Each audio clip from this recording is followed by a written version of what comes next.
Selamat pagi untuk kita semua. Perkenalkan, nama lengkap Domenico Selmori, NIM 1803030158, jurusan Sosiologi, Fakultas Ilmu Sosial dan Ilmu Politik, Universitas Nusa Cendana Kupang. Dan informan saya bernama Tino Nekikian. Oke, itu merupakan informan saya. Baik, hari ini saya akan menjelaskan tugas tentang judul penelitian saya untuk dengan tema melakukan wawancara. Nah, ada beberapa pertanyaan yang sudah saya sediakan untuk melakukan wawancara. Oleh karena itu kita akan lanjut pada tahap berikutnya. Terima kasih.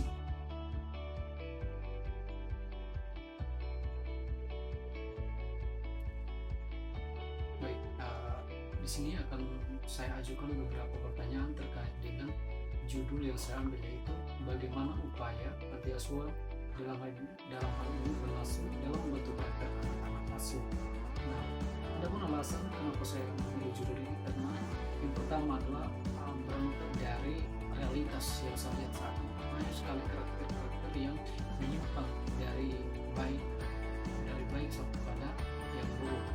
Jadi saya terdorong bagaimana ingin mencari tahu apakah anak yang berada dengan orang tua kandung dengan anak yang berada di lembaga sosial atau orang lain itu karakternya sama atau berbeda. Jadi hal ini membuat saya terdorong untuk meneliti hal ini. Oleh karena itu ada beberapa pertanyaan yang saya ingin ajukan kepada saudara. Baik, terima kasih atas waktu dan kesempatan yang diberikan. Kita langsung pada pertanyaan pertama adalah bagaimana pandangan saudara terkait dengan realitas karakter terkait dengan karakter anak-anak zaman sekarang.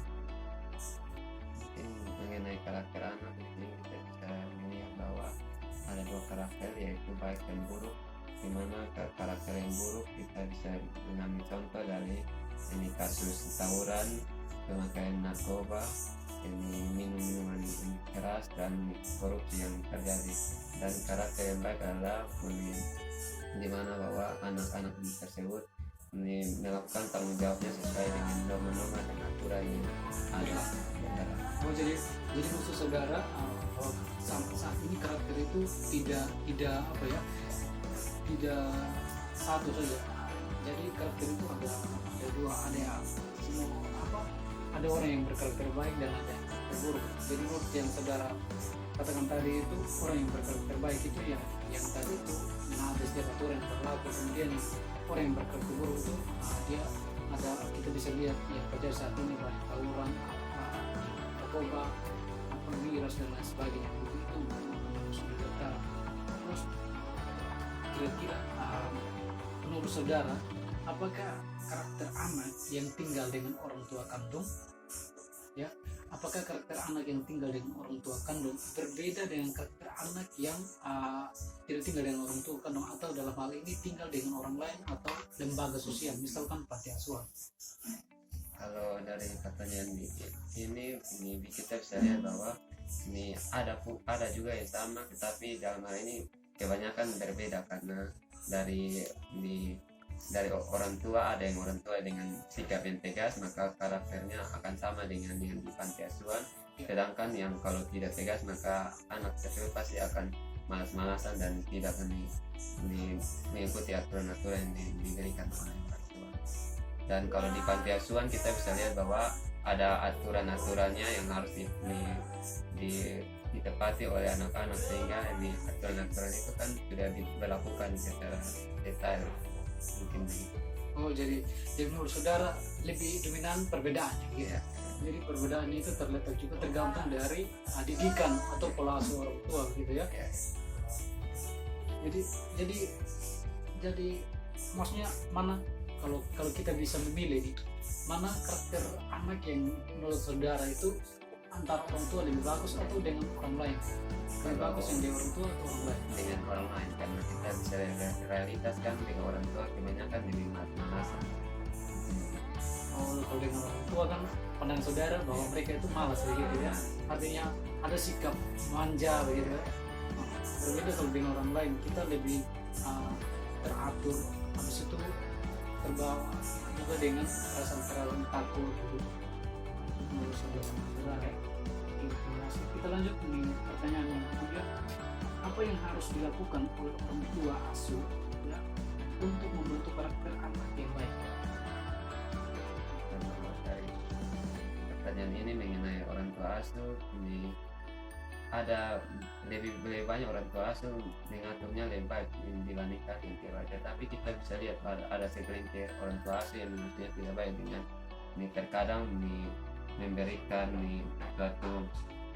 suatu aturan yang berlebihan dengan kerja tidak sesuai lagi dengan tidak kurangnya makanan yang bergizi untuk anak. Tetapi kebanyakan kalau orang tua asuh juga memiliki suatu tanggung jawab di mana mendidiknya lebih tegas dan lebih baik, sehingga pada saat anak tersebut turun ke lapangan dia punya kualitas untuk menghadapi dunia ini lebih baik. Jadi artinya bahwa pola asuh itu yang baik tidak boleh memberikan pekerjaan yang tidak sesuai dengan umur mereka atau yang tidak sesuai dengan bakat mereka begitu. Kemudian itu tadi berkaitan dengan pola asuh orang tua ya.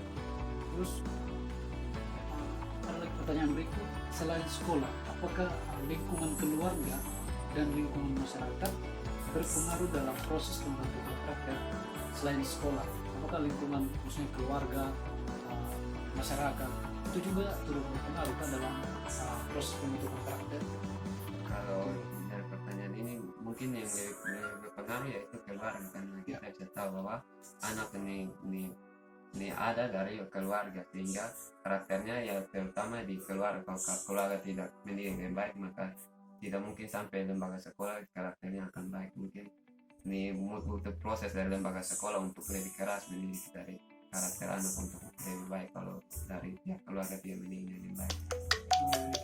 Kemudian itu terkait dengan keluarga. Kalau lingkungan masyarakat, misalkan teman bermain atau apa segala macam, itu berpengaruh kan? Berpengaruh juga, karena kita bisa lihat bahwa kalau di keluarga dia tidak baik, tetapi di lingkungan masyarakat dia bergaul dengan orang lain yang tidak punya karakter yang baik, maka akan terpengaruh, akan terbawa ke keluarga dan lingkungan. Oh begitu. Jadi pengaruh juga itu sangat utama dari keluarga. Jadi maksud saudara tadi, keluarga itu sangat berperan penting dalam proses pembentukan karakter gitu. Jadi menurut saudara juga bahwa lingkungan keluarga itu lembaga utama. Kemudian bagaimana mencerminkan nilai-nilai yang berlaku dalam masyarakat, sehingga ketika anak itu turun di masyarakat sudah punya bekal terhadap karakter yang baik gitu saudara. Nah itu terkait dengan proses pembentukan karakter di lingkungan keluarga dan lingkungan masyarakat. Oke, masih ada pertanyaan berikut. Menurut saudara, karakter yang baik itu yang seperti apa? Bagaimana karakter yang baik? Karakter yang baik seperti bahwa rajin ibadah, berdoa, dan mengikuti aturan-aturan yang diberikan oleh pemerintah, aturan keluarga yang tepat. Mungkin menentukan karakter itu yang mendorong seseorang untuk menjadi pribadi yang baik. Jadi rajin berdoa, taat aturan, begitu menghargai orang lain, itu merupakan karakter yang baik. Mungkin beberapa pertanyaan yang bukan itu saya mungkin harus sampaikan. Jadi menurut saudara bahwa semua ini adalah tergantung dari tindakan orang atau dan kesadaran individu juga itu. Terima kasih banyak. Terima kasih untuk informasinya. Baik, beberapa pertanyaan tadi saya sudah ajukan kepada salah satu informan saya terkait dengan masalah karakter yang terjadi pada anak sesuai dengan realitas yang ada dalam masyarakat. Nah, ada beberapa kesimpulan yang saya peroleh dari hasil wawancara dari informan. Yang pertama adalah bahwa di sini butuh ketegasan dari pihak keluarga agar dalam mendidik anak atau dalam mengasuh anak agar anak itu berbekal atau mempunyai karakter yang baik ketika turun di masyarakat. Itu yang pertama. Kemudian yang kedua, kesadaran anak juga sangat dibutuhkan ketika terjun ke lingkungan masyarakat. Nah, selain dari lingkungan keluarga tadi, lingkungan masyarakat juga sangat berperan penting dalam proses pembentukan karakter. Nah, ada beberapa karakter yang baik menurut Vermin. Yang pertama adalah rajin ibadat, kemudian juga turut gotong royong atau bekerja sama, kemudian juga selalu menghargai orang lain, sopan santun, jujur, dan melakukan segala sesuatu dengan ikhlas. Itu salah satu, itu adalah bentuk karakter yang baik menurut Vermin. Kemudian adapun karakter-karakter yang buruk yang menyimpang adalah banyaknya tawuran. Seperti yang kita lihat realitas saat ini, bahwa tawuran merupakan salah satu masalah yang sering terjadi antara pelajar, baik itu tingkat SD, SMP maupun SMA. Bahkan tidak sedikit pun juga perguruan tinggi ada tawuran. Nah, itu merupakan salah satu karakter.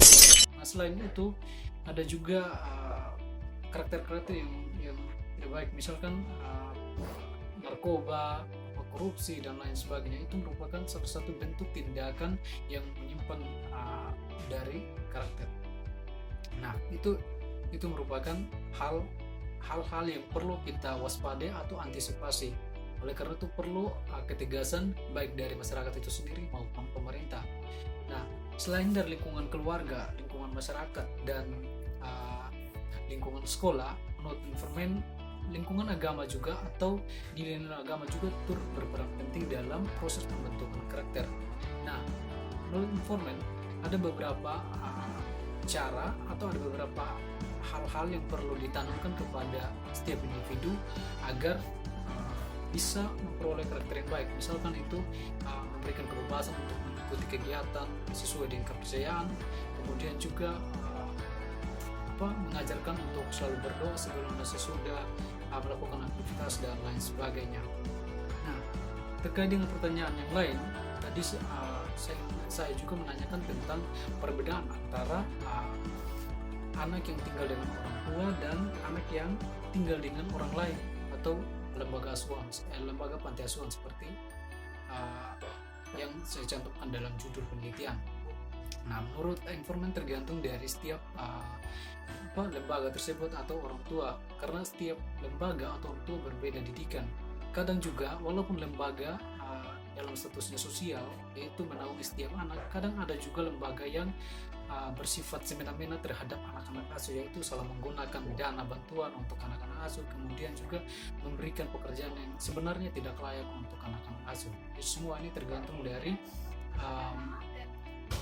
dari pola asuh dan didikan ke orang tua serta atau lembaga panti asuhan. Itu saja kesimpulan yang saya bisa simpulkan terkait dengan judul penelitian saya.